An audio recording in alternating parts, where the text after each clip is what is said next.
And let me thank all four of our nominees for their willingness to serve our nation, and we also thank your families.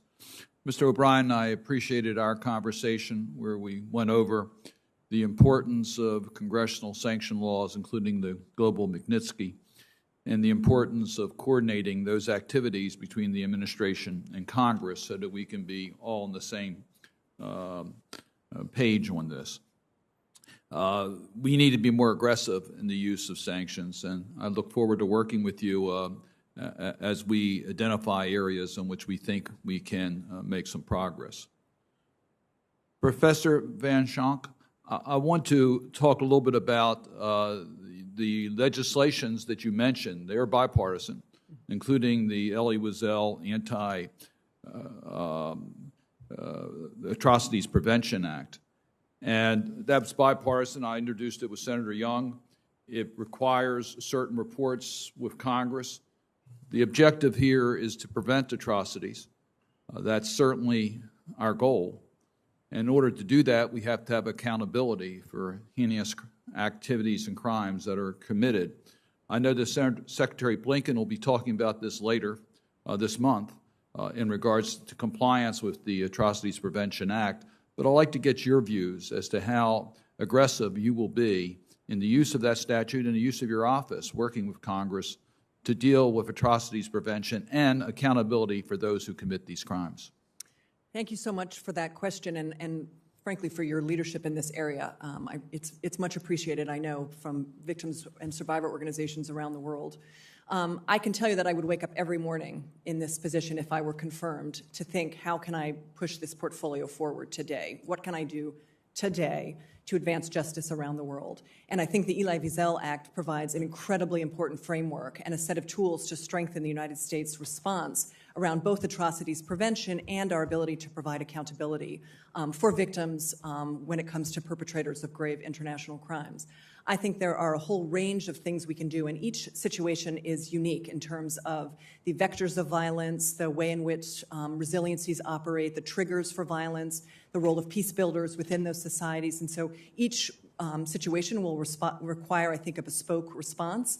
And that's one place where I think the Office of Global Criminal Justice, working with like-minded offices around the building and within the interagency, can work to coordinate a whole range of responses that would incapacitate perpetrators, document abuses, provide financial, operational, technical, diplomatic support to existing justice efforts, to documentation efforts.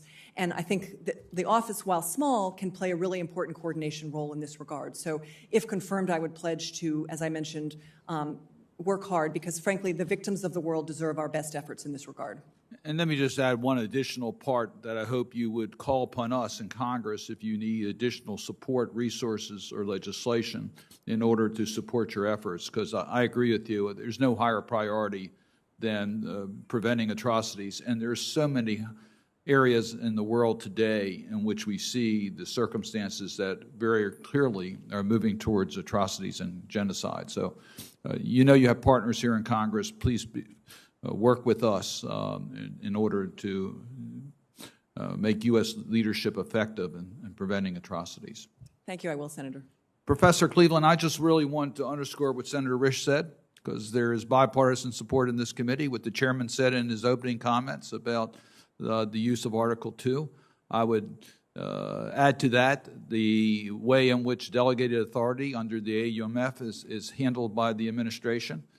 I recognize you have a client, and you have to serve that client.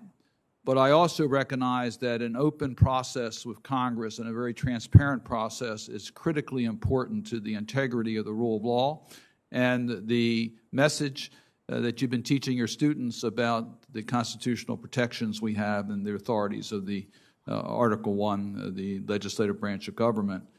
So it'd be no surprise that many of us totally disagree with the interpretations under the 2001 AUMF. We recognize the history over many administrations. My question to you is not to get into the specifics on the 2001 AUMF, but to have your commitment to work with us in a very open, transparent way as to how we can best serve our country and Congress carrying out its responsibilities. We recognize that the President has Article II powers, but we also recognize that when we delegate authority under an AUMF, there's got to be a reasonable interpretation of that authority because it will affect future actions by Congress where we want to give some flexibility to the President, but we'll be reluctant if we don't have an understanding as to how these authorities are going to be interpreted. Absolutely, Senator. Under Article 1, Congress has the power to declare war, and AUMFs are an exercise of that authority. They are not a blank check for future use of force by the executive branch, and I would certainly commit to working closely with this committee on the shared goal, I think, with this administration of narrowing and making more specific a successor or revised version of the 2001 AUMF. Thank you. Thank you, Mr. Chairman. Thank you. Senator Paul. Mr. O'Brien, you mentioned in your opening remarks that